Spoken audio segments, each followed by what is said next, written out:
We read tonight Nehemiah chapter 3. I've got to be honest, I was very, very tempted not to read this whole chapter, and you'll soon gather why as we start to read it, but I'll tell you later on why I resisted that temptation. That's providing we get through it all together. So let's read from verse 1 of Nehemiah 3. Then Eliashib the high priest rose up with his brothers the priests, and they built the sheep gate. They consecrated and set its stores. They consecrated as far as the Tower of the 100, as far as the Tower of Hananiah. And next to him the men of Jericho built, and next to them Sakur the son of Imri built. The sons of Hassanah built the fish gate. They laid its beams and set its doors, its bolts, and its bars. And next to them Meremoth the son of Uriah, son of Hakos, repaired. And next to them Meshullam the son of Berechiah, son of Meshobel, repaired. And next to them Sadok the son of Bana repaired. And next to them the Tekoites repaired. But the nobles would not stoop to serve their lord. Joiada the son of Paseah and Meshullam the son of Besadiah repaired the gate of Yeshanah. They laid its beams and set its doors, its bolts, and its bars. And next to them repaired Melatiah, and the Gibeonite, and Jadon the Meronthite, the men of Gibeon and of Mizpah, the seat of the governor of the province beyond the river. Next to them Uziel, the son of Hariah, goldsmiths repaired. Next to him Hananiah, one of the perfumers, repaired, and they restored Jerusalem as far as the broad wall. Next to them Raphiah, the son of Hur, ruler of half the district of Jerusalem, repaired. Next to them Jediah, the son of Haramath, repaired opposite his house. And next to him Hadush, the son of Hashbaniah, repaired. Malchidah, the son of Haram, and Hashub, the son of Paphamoab, repaired another section, and the Tower of the Ovens. Next to him Shallum, the son of Halahesh, ruler of half the district of Jerusalem, repaired, he and his daughters. Hanan and the inhabitants of Sanoah repaired the valley gate. They rebuilt it and set its doors, its bolts, and its bars, and repaired 1,000 cubits of wall as far as the dung gate. Machiah, the son of Rechab, ruler of the district of Bechkaram, repaired the dung gate. He rebuilt it and set its doors, its bolts, and its bars. And Shallum, the son of Colhoseh, ruler of the district of Mizpah, repaired the fountain gate. He rebuilt it and covered it, and set its doors, its bolts, and its bars. And he built the wall of the pool of Shelah of the king's garden, as far as the stairs that go down from the city of David. After him, Nehemiah, the son of Azbuk, ruler of half the district of Bethsur, repaired to a point opposite the tombs of David, as far as the official pool, and as far as the house of the mighty men. After him, the Levites repaired. Rehum, the son of Bani, next to him Hashabiah, ruler of half the district of Keilah, repaired for his district. After him their brothers repaired. Bavai, the son of Henadad, ruler of half the district of Keilah. Next to him Ezer, the son of Jeshua, ruler of Mizpah, repaired another section opposite the ascent to the armory of the buttress. After him Barak, the son of Sabai, repaired another section from the buttress to the door of the house of Eliashib the high priest. After him Meremoth, the son of Uriah, son of Hakos, repaired another section from the door of the house of Eliashib to the end of the house of Eliashib. After him the priests, the men of the surrounding area, repaired. After them Benjamin and Hashub repaired opposite their house. After them Azariah, the son of Messiah, son of Ananiah, repaired before his own house. After him Buni, the son of Henadad, repaired another section from the house of Azariah to the buttress and to the corner. Halal, the son of Uzi, repaired opposite the buttress and the tower projecting from the upper house of the king at the court of the guard. After him, Pedaiah, the son of Parish, and the temple servants living on Ophel repaired to a point opposite the water gate on the east and the projecting tower. After him, the Tekoites repaired another section opposite the great projecting tower as far as the wall of Ophel. Above the horse gate, the priests repaired, each one opposite his own house. After them, Sadok, the son of Immer, repaired opposite his own house. After him, Shemaiah, the son of Shechaniah, the keeper of the east gate, repaired. After him, Hananiah, the son of Shelemiah, and Hanun, the sixth son of Salpa, repaired another section. After him, Meshullam, the son of Berechiah, repaired opposite his chamber. After him, Malchida, one of the goldsmiths, repaired as far as the house of the temple servants and of the merchants opposite the muster gate, and to the upper chamber of the corner. And between the upper chamber of the corner and the sheep gate, the goldsmiths and the merchants repaired. Amen. Glad to be able to say amen. I was asked a number of years ago to do a service going up to Christmas, and in a church, and it was Matthew. The minister was leading the service. It was Matthew 1. I was going to be speaking on the family tree of Jesus, and he was kind enough said he'd do the Bible reading before he realised what it was. And he did the Bible reading, and at the end of the Bible reading, he says, thanks very much for that. We'll now go to John's Gospel and that, but no, I did do it on Matthew 1. But there's a reason for those names, and we'll come back to that in a moment or two. Now, as we look at this chapter, while it may seem fairly tedious and an unimportant list of names regarding those who rebuilt Jerusalem, there are crucial lessons from this. And probably if we were going to be stranded on a desert island and were given one chapter of the Bible that we could have with us, I'm pretty sure we wouldn't pick Nehemiah chapter 3. But there is tremendous truth in this chapter for us as a church. The late Professor Edward Donnelly, in a sermon that he did in Nehemiah 3, he speaks of 5 principles which come from this chapter. And we're going to look at these 5 principles, 5 C's, in order to see some very important truths. And the first C is coordination. The work of rebuilding these walls was a tremendous task, but it was also a tremendous example of organisation, involving hundreds, possibly even thousands of people who were divided into many different groups. The different groups were responsible for the 10 different gates around Jerusalem, and then the areas in between them. And the way this description is given, if you think of Jerusalem on a map as like a clock face, okay? The northeast would be, this way for use, between sort of 1 and 2 o'clock, okay, on the clock. That would be the area near the temple. And that's where the beginning of this, the sheep gate, is. So it's the northwest corner of Jerusalem. And then what is happening is, what we're doing is going round the walls. The description goes round the walls in an anti-clockwise direction. So that's what we're getting there. It's going around every part of the wall, bit by bit, speaking of those who were involved there. We see here that groups were assigned to specific places to work, so there were no gaps in the work, and nothing was left out. And here we have a glorious example of how the church, as the body of Christ, should work, with every member playing its part, every member playing his part in different areas, different roles, but doing it faithfully. And we can see this happening even today within the church.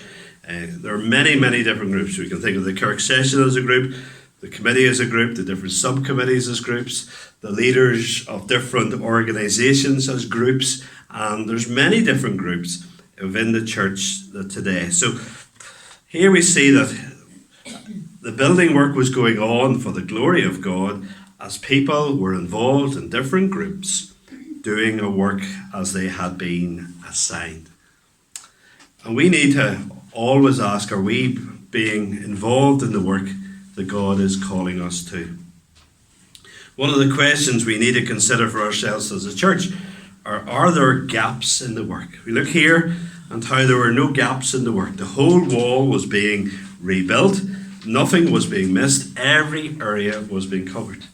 And I suppose one of the challenges which is there for us as churches, are we missing? Is there gaps that have to be filled?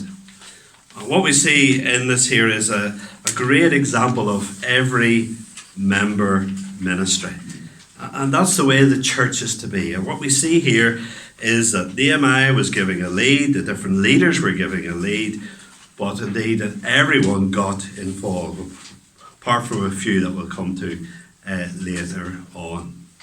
And so a church will flourish when every member fulfills his part. If you go to Ephesians 4 and think of the different roles of the word ministry of pastor teachers, is to equip the saints so that all the saints get involved in ministry in service.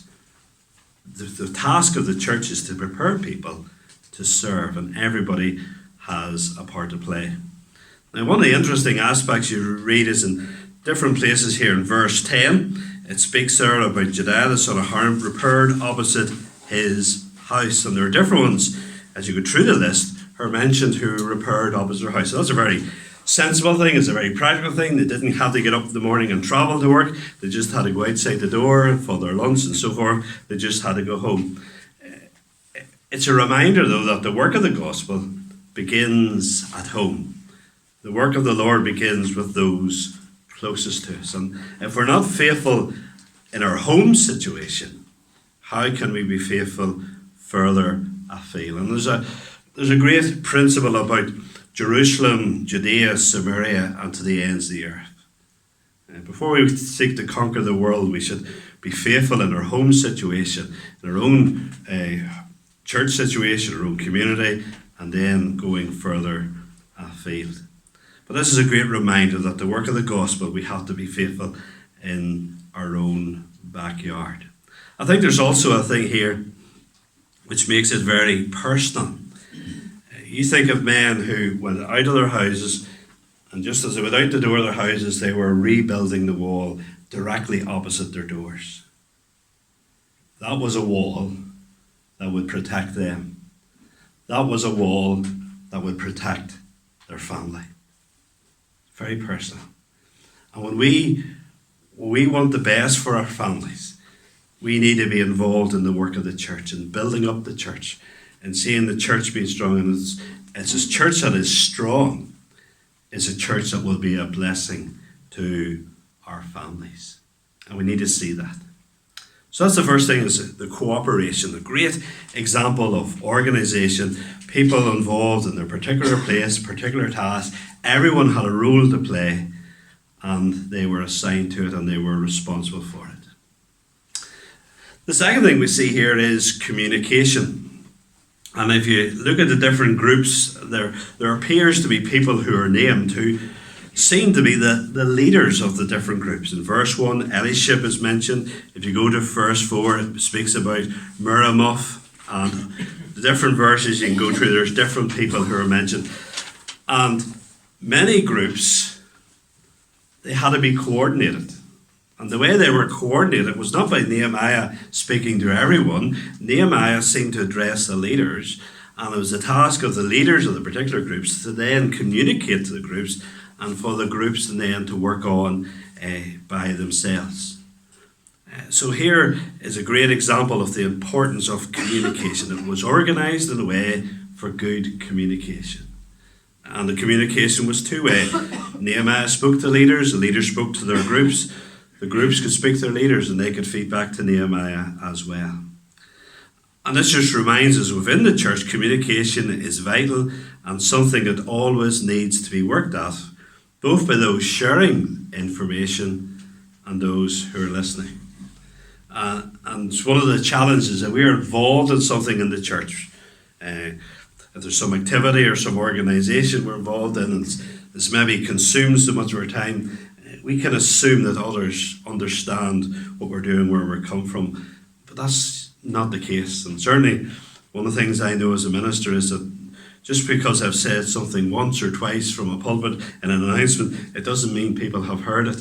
And so communication is something that constantly has to be worked up by those who are speaking and those who are listening. It's a two-way street indeed. And poor communication can lead to much misunderstanding, and that can really give the devil a foothold. When I speak to couples who are getting married, and I do one of the sessions I do with them is on the subject of communication. And in that there is a quote from a judge who has presided over many divorces. And having done that, his advice to couples is to talk it out. And the wee thing I use, the free verse I use, is speaking the truth in love as an example of how we need to communicate in marriage. And there's a challenge to talk, and what I often say in a marriage situation is particularly important for the men to talk, because quite often men can be slow to share particularly their feelings. We have to work at talking. We have to work also at listening, and it's maybe even a harder thing to be good listeners. And that's very true in a marriage, and where there isn't that good talking and listening in marriage, where communication is weak, many misunderstandings and problems arise. And it's the same in the church. We have to be good at talking. We have to be good at listening. So communication was organised in a way for good communication. And when you go through the rest of the book, you'll see that at particular times as well that was worked on. The third thing we see here is cooperation. And in regards to cooperation, it's a lovely thing what we see here. The success of this work, and this was an amazing feat. In a matter of weeks, this city had its walls rebuilt. Remember, the exiles had returned for the first time 93 years before this. And they hadn't really begun at all in rebuilding the walls. And in a matter of a few weeks, the walls would be rebuilt. And it was because of the people working together. It was the willingness of the people to follow the lead of Nehemiah, God's servants. Now, in regards to this cooperation, some lovely examples we can see this. We can see this cooperation from the priests, even the high priest, Eliashib the high priest. He rose with his brothers the priests, and they built the sheep gate. There's no sort of sense of, I'm Eliashib the high priest, I don't get my hands dirty. Not a bit of it.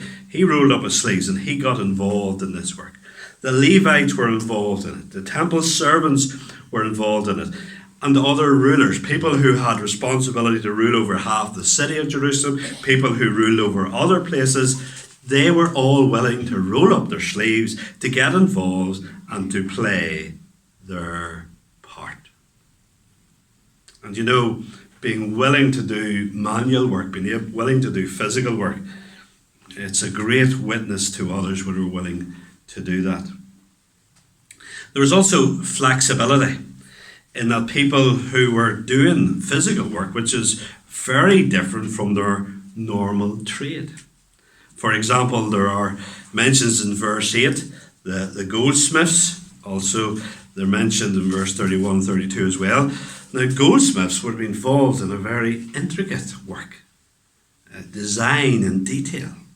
Also, perfumers are mentioned there again, a very specialised and intricate work people were involved in. Now they're in this brute physical work, something very different. Here were people who were flexible. The situation needed something different, and they were willing to indeed adjust and to be flexible as the situation needed. They weren't saying, no, that's not my role, that's not what I do. No, they were willing to go and to be flexible as they saw the need. So there's this flexibility. There's also, we see here, sacrifice. And we mentioned about people who were building next to their homes, but there were other groups of people from places like Jericho, Tekoa, and other places that were mentioned, who came from their hometowns, and they spent their time in Jerusalem, away from family, away from their home situation, because they saw this as important work. So here were people who weren't going to let the fact that they lived elsewhere allow them to be out of this. They wanted to be involved in this. They didn't make an excuse and say, well, I live way down there in Jericho.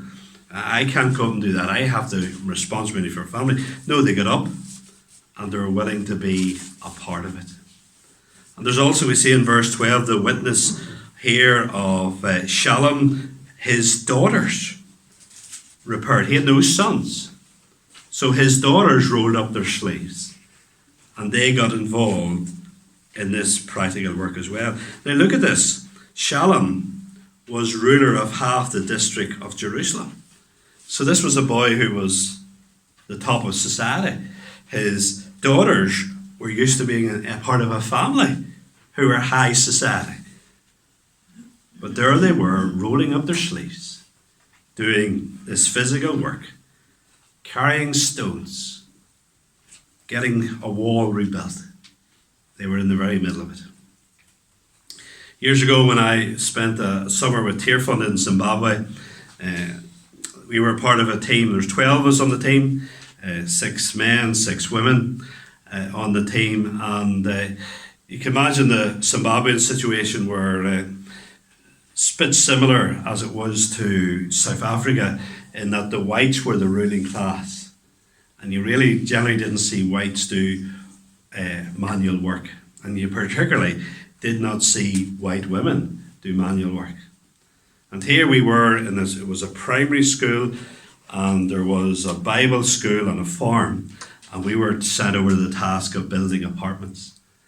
And the fact that they saw 6 white British women digging foundations, mixing cement, sieving stones taken from a riverbed in order to use them for concrete, and saw all that doing it. You talk about a powerful witness that was. It was tremendous. And here we see something similar. These women from a father who is a ruler doing this physical work. And that's what we should be like. Here we have cooperation. Here were people who saw a job to be done, who just wanted to get on with it, who were willing to do it. But sadly, we have to go to verse 5 there. And next to them the Tekoites repaired, but their nobles would not stoop to serve their Lord. There were always a few. Here were the high and mighty who weren't willing to stoop down and get involved in this practical work. Now there's a challenge for us. What are we going to be like? Are we going to be people who say, do we honestly say that there are jobs that are beneath us? Do we honestly think like that? Can Christians ever think like that? There's a job that's beneath us. I love the example of Eric Liddell, famous for winning the Olympics in 1924 when he refused to run on a Sunday but ran the 400 metres on another day. And when he went to be a missionary in China, ended up in a concentration camp run by the Japanese, and the whole toilet system got blocked up. Eric Liddell got down into the sewer to clean it out manually. That's what an example of a Christian that is.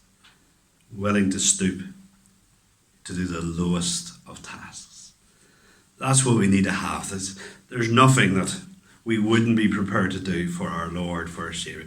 And it's interesting what it says there about these men, these nobles. They would not stoop to serve their Lord, it says. They wouldn't stoop. It was beneath them. The interesting thing, though, is, and this is interesting, the Tekoites, who are mentioned here, who these men were the nobles from, who wouldn't get their hands dirty, the Tekoites are mentioned later on in doing another area. So these were the ordinary people of Tekoa. They got their job done, and then they went on to do another part of the wall. They showed their nobles up. They went ahead and were willing to do the hard work. And then the fourth thing we see here is commendation. And why were all these names recorded in this chapter? And why did William not just skip over them at the beginning and save us a lot of time and save me a lot of effort in pronouncing all those names? And just let me give you a wee bit of advice. If you're ever reading a Bible passage with lots of names, I guess, don't worry too much if you say them correctly. Just say them confidently and go on. That's the way to do it. Hebrew wasn't spoken for hundreds of years, so nobody can actually tell you whether you're saying it right or wrong anyway, so get on with that. But why are these names listed? This reminds us that that which was done for the Lord is never missed by the Lord. These people who were, as Teddy Donnelly puts it, these people who were wheeling wheelbarrows for the Lord, they didn't imagine that their names would be put into the scriptures for all of eternity. Here were people, very humble people. They couldn't believe it that 2,500 years later, people across the world would still say their names, think of them, and what they did. It just reminds us that the Lord takes notice of everything. And while what we do might not be seen by others, and we're never to parade what we do in front of others, don't let your left hand know what your right hand is doing. And we don't particularly even dwell on what we do ourselves. But the Lord notices everything. And there are some where, like Barak, for some reason the ESV has left this out, but most translations speak about Barak being particularly zealous in his work of this. He was commended for his zeal. The Lord saw what people are doing, and he took notice of what they're doing. And I think also this just reminds us that in the church, all who serve need the encouragement from others commending them for what they do. We don't parade what we do, but when we see others doing something, we should be appreciative, we should be encouraging, we should be thankful, and we should express it. And we do need that encouragement. I remember when I was going to my first charge, a minister who was quite a senior man saying to me, and he says, William, just be prepared, because as an assistant minister you will have got loads of compliments and words of encouragement Sunday by Sunday. He says, when you go to your own charge, that will soon stop. And in many ways that is true. But we all need encouragements. We all need to say thank you to people. We should never take what people do. If people do stuff for our children, the people do practical stuff for us, we should always say thank you to people. The other thing here, and I think this is a very important thing here, the use of people's names here reminds us that this great army, hundreds, thousands of people, were seen by God in a very personal way. God did not just see these as workers in order to fulfill a purpose. These were individual people who were dear to the Lord. And we need to see that those who serve us in a personal way, we need to see them in that personal way. And using their name is a good place to start. And I really would encourage you, maybe you do know this, but when you go to a shop, if you regularly go to the same shop and regularly the same people serve you, do you know the names of the people who serve you? I'm very thankful down in the spar below us, they have their name badges, so I can say what their names are, and that's a great thing. But sometimes they know someone has served you several times. Just say, sorry, I don't know your name. I'm William, what's your name? We're not just to see them as people who are fulfilling a purpose. We're not just to see them as shop assistants. And you can apply this to a whole range of things. We are to see them as people made in the image of God, people loved by God, and we're to see them in a personal way. And we should try and initiate where appropriate, not when there's a big long queue behind us, but when appropriate, if it's quiet, initiate conversations and talk to them and just try and treat them as human beings. It's the same even, you meet people walking on the road, and having a dog's a good thing sometimes, meeting people, And so often there's some people who will look at you and try and will acknowledge you, sometimes people not, but we should try and engage with people, because when we meet a person, we're meeting someone made in the image of God. Someone who God has an interest in. We should always remember that. And we should seek to treat them in a very human and personal way. So, commendation. So, what are the C's so far? We have had coordination, communication, cooperation, commendation, and then fifthly we have completion. All the different work that is mentioned here, the people who repaired, it's always done in the perfect tense, which is a past tense, which speaks of completed work. These people fulfilled their given tasks. These people completed the role that had been laid out for them. And because people individually fulfilled their roles, the whole people together completed the walls in an amazing way. Now here's a challenge for us. I think there are two particular challenges to finish with. Are we serving in the areas which God is calling us to serve? Every Christian has a role to play in the church. Every single Christian has a part to play. And I wonder, are there gaps? Are there gaps? Because you're not stepping up to fulfill your role. And the second thing is, when we're given roles to do, and this is a great challenge, we need to see this as something personal that we're responsible for. Are we those who really can be trusted to go through and complete the task that is given to us? That's a real challenge. It's a real challenge to take here. By ourselves, of course, we can't. But with the grace of God, we can indeed see amazing things being done.